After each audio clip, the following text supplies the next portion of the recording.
The following is a presentation of the News Center 8 Specials Unit.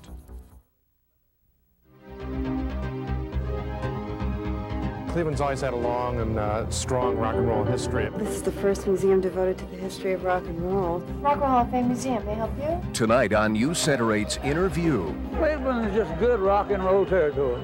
The city that gave the music a name. Hi, everybody. This is Alan Freed. That's considered the first rock concert. Prepares to welcome rock and roll fans from around the world. His design will house the history. Well, I have to find some way to express the music. Their vision will fill the museum with personality. We're trying to accomplish one thing, dispel rock and roll out mannequin-wise. It's not like a typical museum. These treasures will give rock legends immortality. This is Roger Daltrey's outfit. Couldn't build the Rock and Roll Hall of Fame without Elvis. Cleveland's Rock and Roll Hall of Fame and Museum. It's almost ready. Are you ready for a look inside?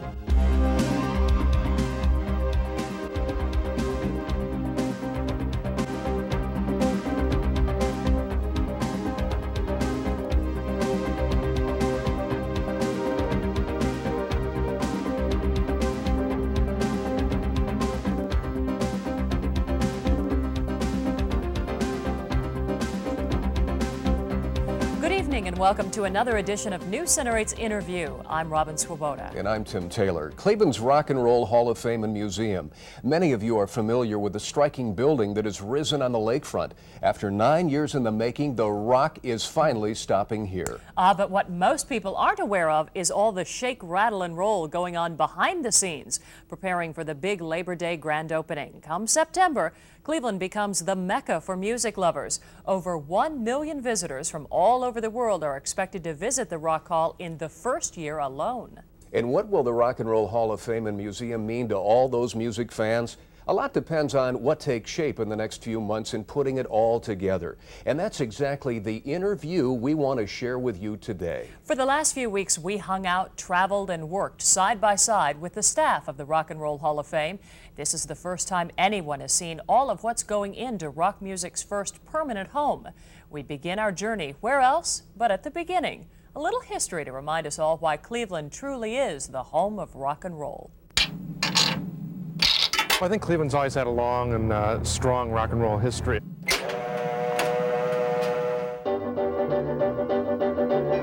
Cleveland was a very important hit-making city.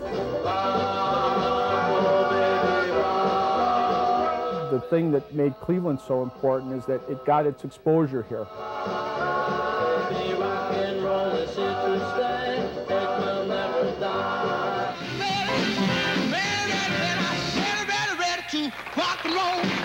Type of music that Alan Freed played up until that time, no one had heard that type of music. This is the song, and it's all about Mr. Freed.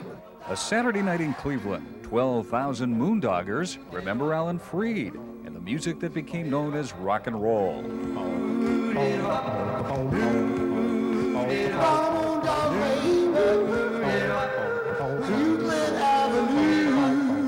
I will say this about my brother. He loved the music himself, and he was dedicated to bringing this music into the mainstream of American music. Back in 1951, Alan Freed first aired his Moondog show on what later became TV8's sister station, WJW Radio. Moondoggers, as Aaron Brew brings you the Moondog Show. Alan started using the phrase more and more. We're going to rock and roll tonight. This is Alan Freed, the old king of the Moondoggers, and it's time again for another of your favorite rock and roll sessions. It became known as rock and roll music. Here is the original recording of Sincerely by the Moonglows.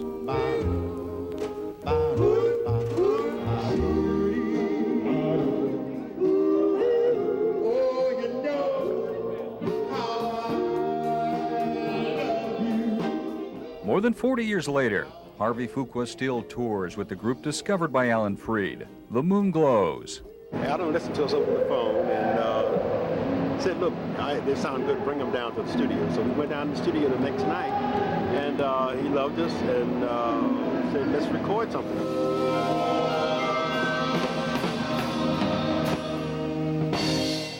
In 1952, Harvey Fuqua wasn't on stage, but in the audience, at the world's first rock concert at the old Cleveland Arena. A car passes by and you hear a rock song, you say, oh my God, what did I help start? Well, I documented it, I didn't start it. Peter Hastings spent 30 years photographing the Cleveland Orchestra, but he'll always be remembered for his historic photographs of the first Moondog Coronation Ball. But you were at the very first rock concert. Didn't know it. Didn't even know it. Huh? Didn't even know it. I was there, and it was exciting, let me tell you. On March 21st, 1952, the world's first rock concert turned into a near riot. They lowered the lights in the arena, and then a lot of chaos broke loose, and there were some injuries, there was some violence. He was very apologetic about the circumstances that happened. We can't tell you how deeply sorry I am for what happened last night. We're gonna really rock and roll tonight. By 1954, Freed was wooed by the bright lights of New York City. But he left behind a musical legacy that helped Cleveland land the Rock and Roll Hall of Fame. Hi, everybody. This is Alan Freed. Back in 1951 in Cleveland, we coined a phrase that became the biggest pop musical era in the world. The words rock and roll. Just let me hear some of that rock and roll music. I think he could read the future a little bit. So I think he was, in a sense, a visionary.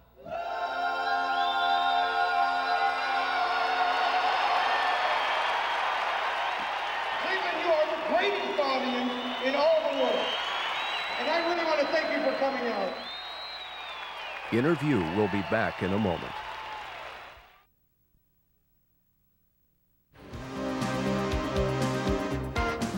He is the creative force behind the monument to rock rising from North Coast Harbor. I think he's such a smart man. He is I.M. Pei, world-famous architect, who at the age of 70 was asked to design the Rock and Roll Hall of Fame and Museum. I thought they must be kidding.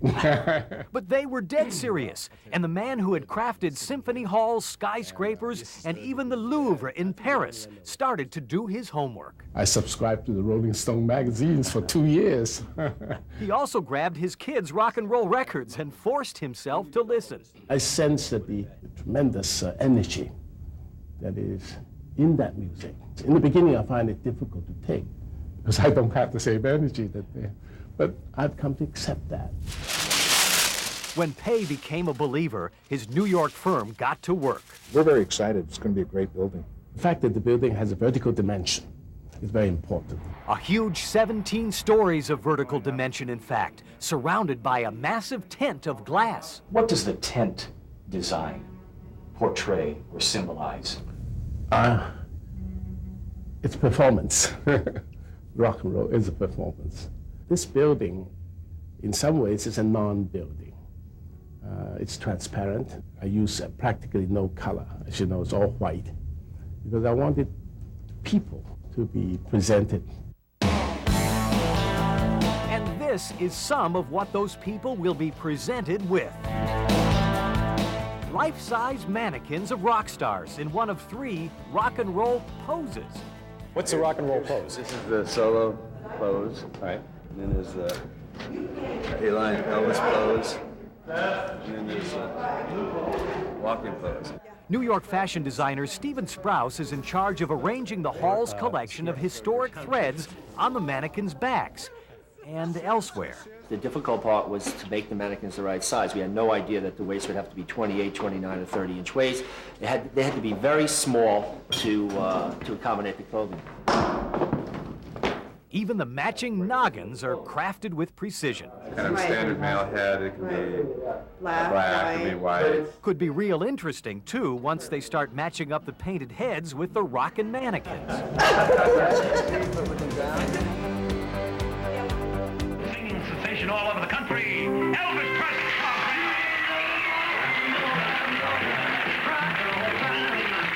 People were looking for something different, and I was lucky. I came along just in time. Well, you just knew that Elvis Presley had an incredible kind of charisma when you saw the way people reacted to him. And then the rest of it just happened. But not without the help of Bill Randall. In 1955, the Cleveland DJ was the most influential record spinner in the country. With Presley, we took him out to Brooklyn High School. Well, the story goes that The principal at that time, John Naiman, was a friend of Bill Randall's. I think we're probably the only high school library that has in our pamphlet file Has a rock and roll file. has a rock and roll and an Elvis Presley file. It was Elvis's first major appearance north of the Mason-Dixon line that made a lasting impression on Hawley Fechner. Show me where he was on stage here. Hawley still mops the stage where Elvis stood at Brooklyn High 40 years earlier. Right about here is where Elvis. Uh-huh. What was he doing up here? He was moving. You never forget that, huh? I won't forget that. Nobody did that. Where did you sit out there? Where were you sitting? Do you remember? I was about, I was in the middle, about maybe the 5th row. Oh, you had good seats, huh? Oh, yes. Did you know who Elvis was at the time? No, we didn't. But when he left, he took my heart. For my darling. We tried to sell him to Perry Como, and Como's manager told me, he said, "This is garbage." He said, "You'll destroy yourself playing music like this." But Randall did book Presley on the Dorsey Brothers national TV show. Part of the deal I made was that I would introduce him. We think tonight that he's going to make television history for you. We'd like you to meet him now, Elvis Presley, and here he is. If I had not been in the same place at the same time and hadn't gotten him the shows that I got him, well, get out of that kitchen and rattle those pots and pans. and the word that spread because of the power of Cleveland as a hit-making town, he would not have had the same effect. 1 for the money, 2 for the show, 3 to get ready. Now go, Cat-Toe. Don't you step on my blue suede shoes.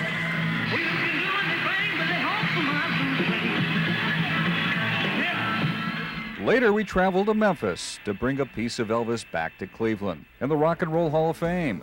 But up next on InnerView, a secret peek into rock and roll's most priceless closet. Stay with us. InnerView will be right back.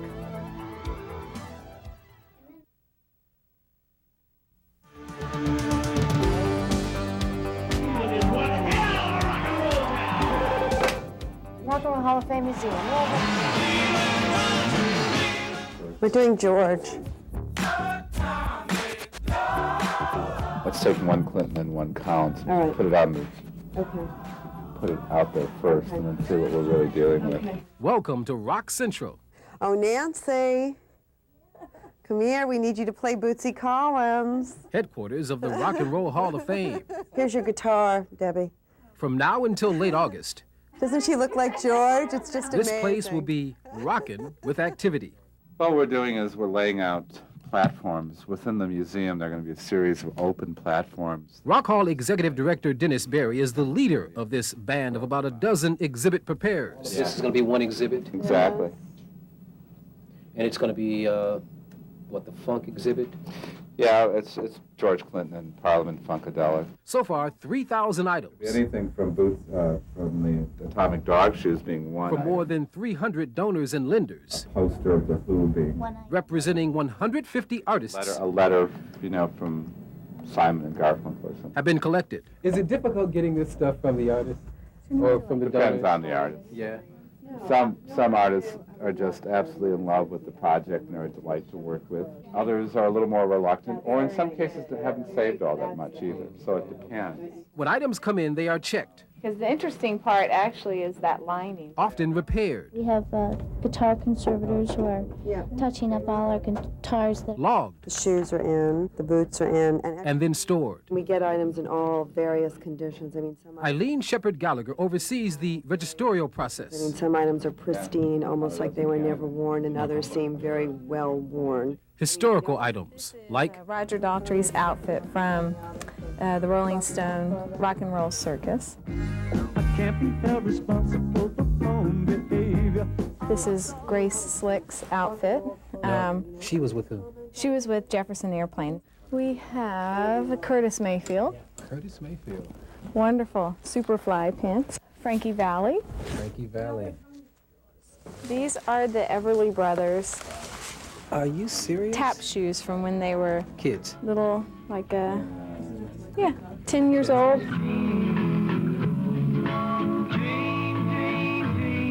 And we have several outfits from their mother, and literally everything's in twos. Oh, yeah. 2 shirts, 2 matching pants, 2 matching jackets. Now this surfboard, whose is this? From the Beach Boys. Who else? These just came in. They haven't been logged in yet. We're looking at Carl Perkins, Willie Pittman. When the museum opens, These are lyrics to The Night They Drove Old Dixie Down. there'll be more than 50 display platforms. All this stuff came from a donor or a relative or It came from Robbie Robertson. Robbie Robertson? Man. Oh, okay. Including a display featuring shock rocker Alice Cooper. And so then there's that hat and that hat. And the costume. So we'll have a mannequin for that, obviously. Alice Cooper, his stage show was really theatrical. You've seen some of his concerts? I haven't seen his concerts, but I've been doing all the research. Basically, where Debbie goes through all the stuff, numbers it, and logs it into the computer. 156 days and counting. Yeah, we're getting it in daily. That's how long before the doors of the Rock Hall swing open. We got 3 shipments in this week. A standing tribute to the legends of rock and roll. Are you almost done? No. You will be done by Labor Day weekend. Absolutely, without a doubt. I love it up here, I really do. I think this is probably the best part of the space right here. To Rock Hall director Dennis Berry, there isn't anything he doesn't like about the way this place looks or works. It's pretty amazing right here. One exhibit that I like a lot is the one we're facing right here. And it's an empty wall right now, but it'll be a series of television screens. Rock and roll has got to go. On those big screens will be scenes like this. Do you play rock and roll music? Oh, no, sir. I consider it degrading, deteriorating, and degenerating. That exhibit, Don't Knock the Rock, is one of 24 films being produced for the Hall of Fame at Colossal Pictures in New York, under the guidance of the Cleveland Rock Hall executives. Editors search through an immense collection of 1,200 hours of rock and roll films and tape. From collectors, Right. from independent filmmakers. From various archives, private archives. Another trip to the Big Apple done, Barry and Eileen Shepard Gallagher head home to Cleveland. The text panel is pretty wide. She to a planning session with the exhibit designers from San Francisco. And now the real question is, what else are we putting inside these cases? And he...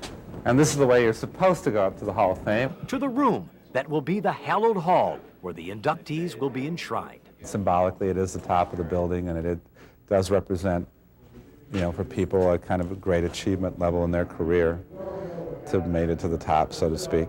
It's very dramatic. It's a centerpiece for the Renaissance of Cleveland, and I think everybody will be here because of it. News Center 8's InnerView. We'll be right back.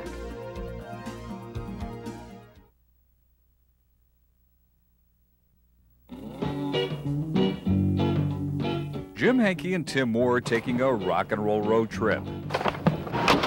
Destination, Memphis. Long distance information, give me Memphis, Tennessee. Home of the blues. Rockabilly. And of course, Elvis. Everyone has to love Elvis. Vicki Fullamenti of Cleveland made the Presley pilgrimage to Graceland. But come Labor Day, she won't have to. Elvis is coming to Cleveland. That's great. That's super. A little closer to home so everyone can see it. So when we make those comments, the audience won't know yet what it is that they won't know about the exact the nature of the artifacts. I think you can go ahead and talk about them because, you know, they still won't have seen them. Over Eggs Benedict at the hotel, Rock Hall curator Hankey and PR man Moore are all shook up about this morning's big announcement. But what's really nice about this whole thing is it's not like Graceland went back and said, all right, well, we'll give you something, and they went into their closet and pulled out something that they're not, you know, not prime using. stuff, huh? This is prime stuff. We're very excited that you guys are working on this. You know, we know that this is something that's unusual for you all to do, and Really excited. These things are going to a proper home. Yeah. Temporary home. Temporary. I almost had a heart attack. Graceland will loan the hall memorabilia from the King's Comeback Special. But if there was ever a perfect moment in Elvis's career, if ever there was a perfect moment in rock and roll history, it was the '68 special. This is certainly going to be one of the cornerstones of our museum, and we're extremely happy about it. Because one thing's for sure. After all, you couldn't build the Rock and Roll Hall of Fame without Elvis.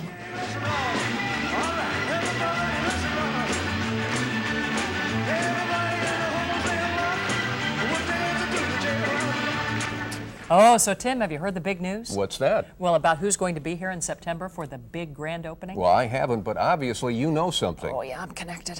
Well, a lot of big names are being thrown around, from the Beatles, to the Rolling Stones, to the King. The King? The Which King? King? Larry King? Don? Who? I'll give you a hint. He wore a black leather suit for his 1968 comeback special. Ah, that was my favorite. I know which King you're talking about. Yeah, well, we have Carl Monday checking it out, and we'll keep you posted. But regardless who is here for the grand opening, we hope that you have enjoyed this interview about the Rock and Roll Hall of Fame and Museum. A lot of people are working very hard to make Cleveland's Rock Hall a very special place. It's something that I.M. Pei said that we want to leave you with. It will be the people who visit the Rock and Roll Hall of Fame and Museum who will breathe into it its life. We thank you for being with us this evening, and we hope to see you again on another edition of News Center 8's InnerView.